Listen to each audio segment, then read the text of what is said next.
Welcome back, everybody. You're listening to the Real Dr. Doolittle Show with Val Hart. I'm your co-host, Scott Patton. Hey, Val, how are you doing today? Hey, Scott, I'm doing great. It's a wonderful day in the neighborhood. How good. Well, in your neighborhood, perhaps, but in another neighborhood, they're very sad. Yes. Recently, a trainer at SeaWorld died because of an incident that she had with a killer whale. Yes. Quite a tragedy. Mm-hmm. Yeah. So it looked like Don Brancho, who has been a trainer for about 16 years, an animal trainer for about 16 years, was killed in an accident at SeaWorld Shamu Stadium in Orlando, Florida, on the 24th of February, 2010. And it sounds like she had a ponytail, and Kiko, I think, is the... Tilikum. Tilikum.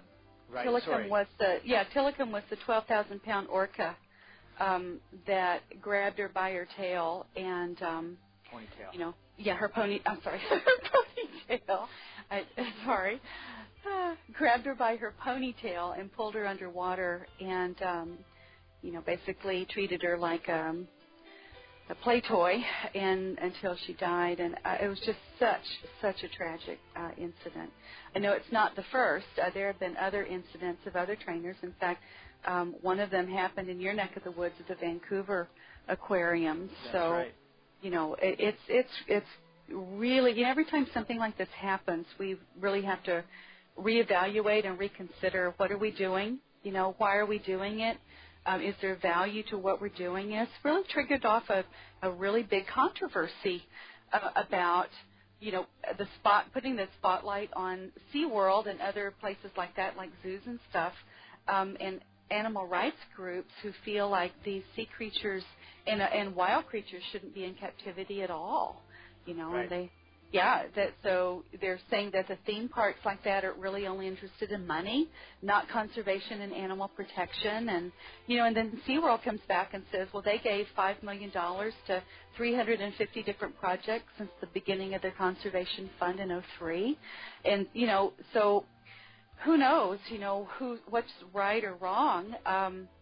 Animal rights groups say it's wrong and cruel to keep them, in captivity, and the other animal lovers, and like SeaWorld would counter that the only way to truly understand wildlife is to see it, touch it, smell it up close, and just so that we can really fall in love with them, that makes it real. I mean, we're so trained to see TV and movies and stuff, and we know that that's sort of not real. It's an image through the media, and but when you're up close and personal with a 12,000-pound orca, Shamu kisses you on the nose, all of a sudden, it's real. It's a truth. He kisses you on the nose and doesn't grab you by the head. Maybe. Anyway, so some people are saying that the killer whale killed a human, it should be put down. Other people are saying it should be released into the wild. Others are saying business as usual. What do you think? Well, from an animal communicator and an animal behaviorist point of view, I think we have to take a larger viewpoint. It's attracted a lot of attention, and I think that's good. But there are a lot of questions and not a lot of answers.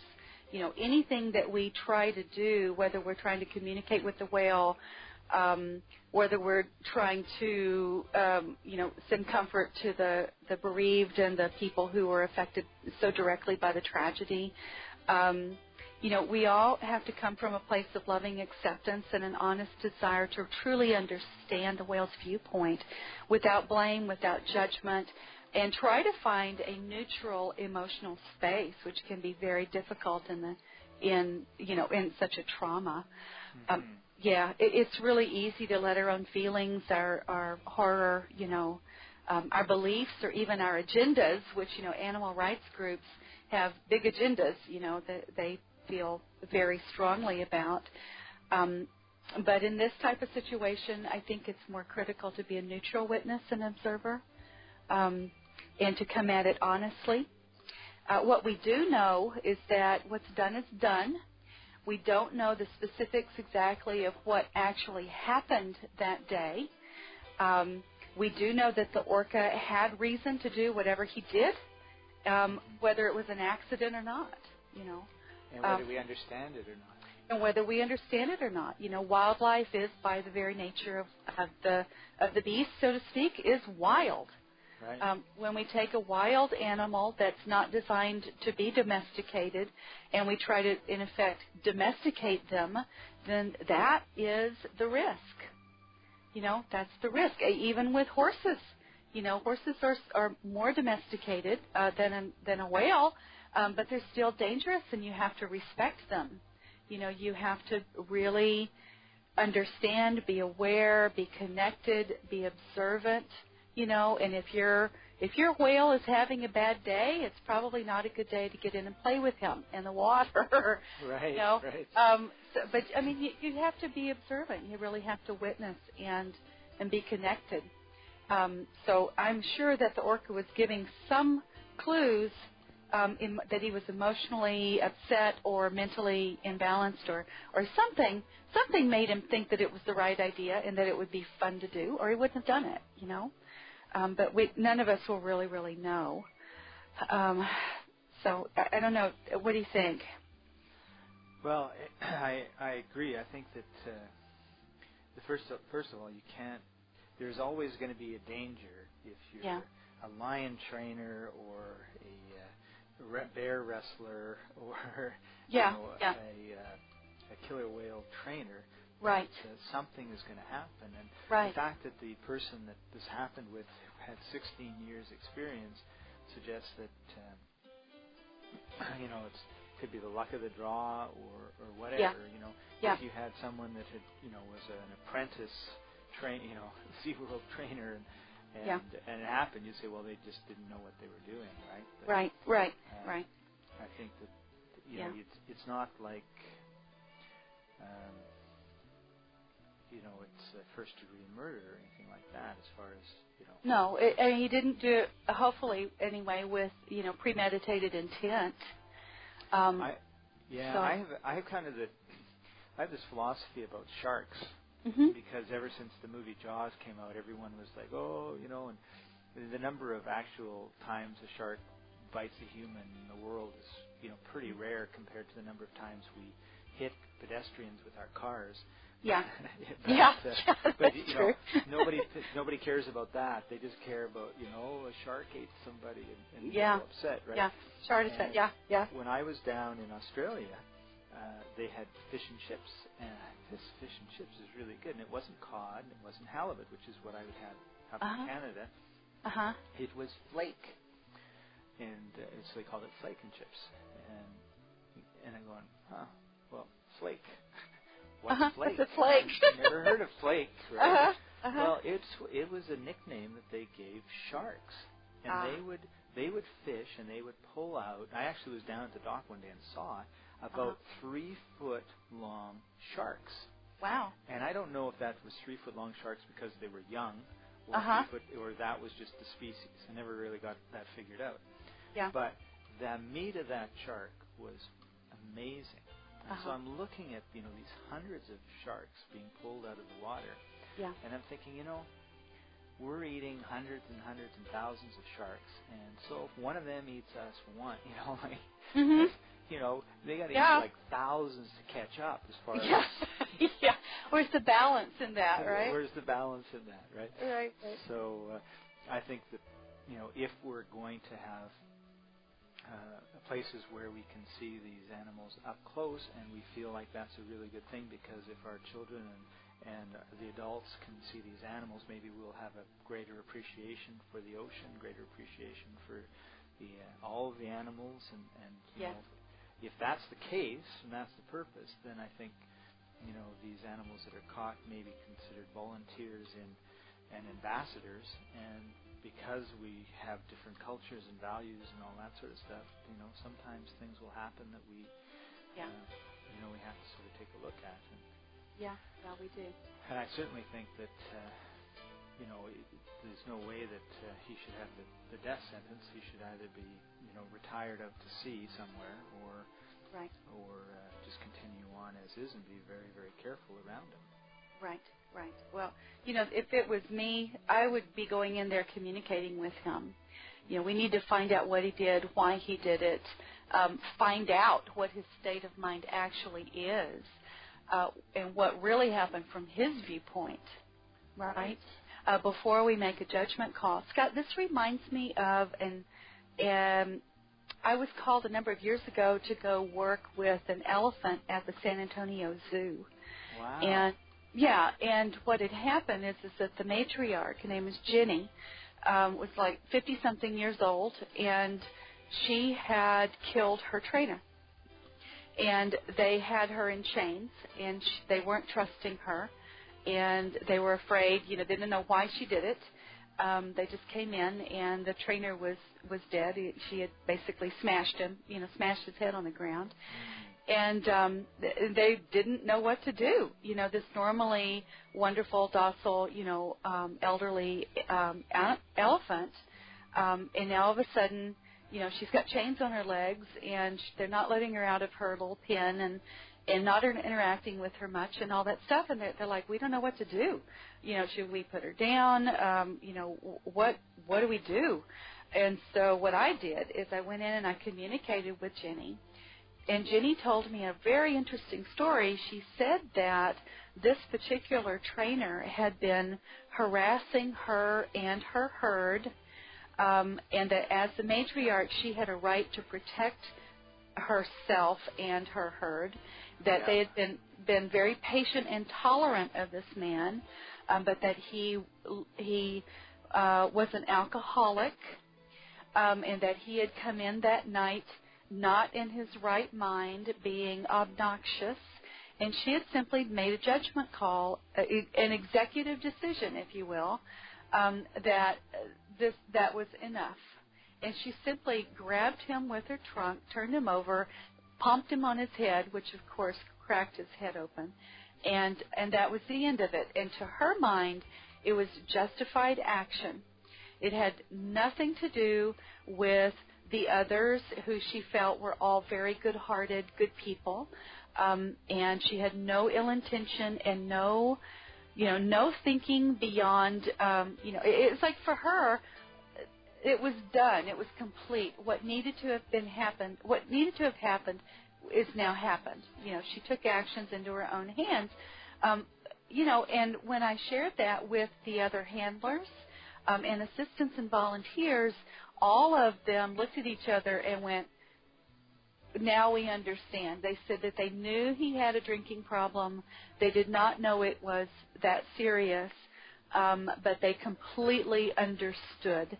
And Ginny gave us her promise that she would not hurt anyone else that probably didn't deserve it. I have to footnote that. But she had no intention of hurting anyone else.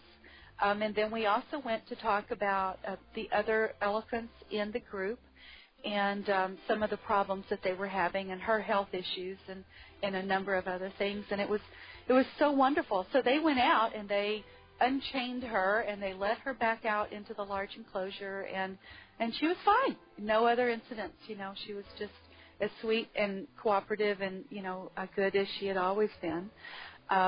It was just wonderful. I remember a month or so after that, I took my support group animal communication students, my mentoring students.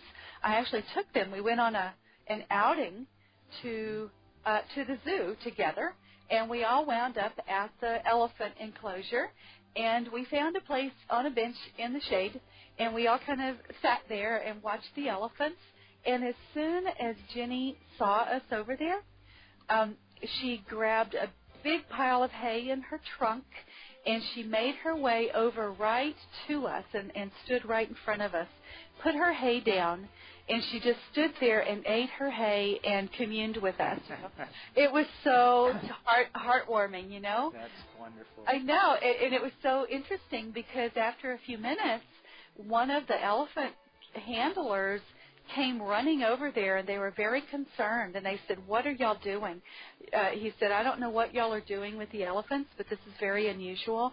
That Ginny usually shunned the audience. You know, she never paid any attention to the people, the visitors and stuff. But that her coming and being as close as she could get to us and bringing hay over, so, you know, for her to eat while we chatted, was highly unusual. They could not figure out what was going on. It was wonderful. It was quite wonderful. And she was telling us about, you know, elephant stories that they pass on, and she was answering our questions, and it was just a delight. So, you know what? Amazing. Yeah, and so, you know, going back to the SeaWorld, you know, the question about Tilikum and, you know, what actually happened that day, I just, you know, when I tune into that, what it feels to me like is that he had had enough. He was not feeling happy, you know, with his circumstances. He was bored. And, you know, what he did with the trainer, Rancho, is what orca whales do in the wild. They play with things, and that's how they play with them. You know, that's part of their prey. You know, their ritual that they do. So. Yeah. Well, and there was a OSHA report that it was 4 years ago, I think, that came out because of another accident at SeaWorld in California.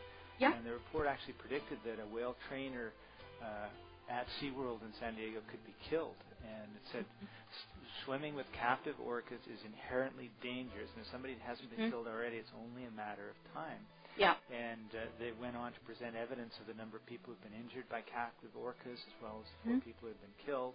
Yeah. And, you know, and the fact is if an orca turns on a trainer, there's, you know, basically nothing that the trainer could no, do. It's over. Game over. It's game over. Yeah. And, you know, one of the things that they should have been training the trainers is what to do when this sort of event happens or is potential to happen, because they're just, I mean, it's just not like your, you know, a pet hamster or pet bunny. No, you know, no. Well, yeah. You know, even with horses, one of the things I love about... That's why I said bunnies and rabbits, right? Because well, no one, there's, except for Monty Python, we've never experienced killer rabbits. Well, you know, the Attack of the Were-Rabbit, you know. Right. That was a great movie. I loved that movie. I love Gromit and Wallace. Yeah. So, but yeah, you know, even those kinds of animals can be dangerous. They can bite. You know, if we don't listen to them, if we don't honor them and respect them, learn how to communicate with them, so they can tell us when they're upset. They can talk about things that bother them so that we can work out different problems. They can tell us if they're not feeling well, right? I mean, who knows? Maybe the poor guy had a headache that day, you know, or something. I don't know. It happens. So that's you know, the other thing I always tell people, you know, really we have to learn how to connect and how to communicate with our animals, especially if we're working with them on a day-to-day basis. And especially if they're bigger than us. And especially if they can kill us with one little movement. So, yeah, I mean, I don't mean to be laughing. This is very serious. But it's the truth, you know. When we work with horses, you know, one false move with a horse that's having a bad day, you know, you get too complacent, you're not paying attention, you're not connected, you're not, you know, the horse isn't engaged with you and wanting to you know, to do whatever you want to do with them, then you need to address that. And, you know, ignoring it, very, very dangerous, you know. So not just whales, but, you know, all of us who have dogs or cats or anything. Birds. So, Val, if somebody wanted to learn more about how to connect with their pets or their animals, what should they do? You want to learn more, I have free tips that you can get by subscribing to my website. And then I have a 3-step study course on learning animal communication and also an advanced coursework that includes mastering animal communication. So that's what I would do. I love teaching people how to connect and communicate better. It's just so important. So where could somebody find those things? Well, you can go to my website at www.valheart.com, ValHeart.com. and sign up, subscribe to them. And you'll find all that there. You can also go to my blog. You'll find a link there for the Animal Talk blog. And I'd love to hear, feedback about our show today and thoughts that you might have about, this topic, which is a very, very serious one and a big one that affects more than us, like all of us with animals that work with animals, whether they're wild or domestic or other, Right. So, Right. Great. Well, thank you, everyone, for joining us. And, Val, thank you for taking time out of your busy day to share this great information. I really appreciate it. I've certainly learned a lot. Good. And, me too. Okay, great. If you've enjoyed this show, everybody, head over to valhart.com and check out the Animal Talk blog and leave us some comments or questions or what your opinions are. We're interested in finding that out. Absolutely. Yeah, definitely. Okay, great. Thanks, everybody. Bye-bye. Bye-bye.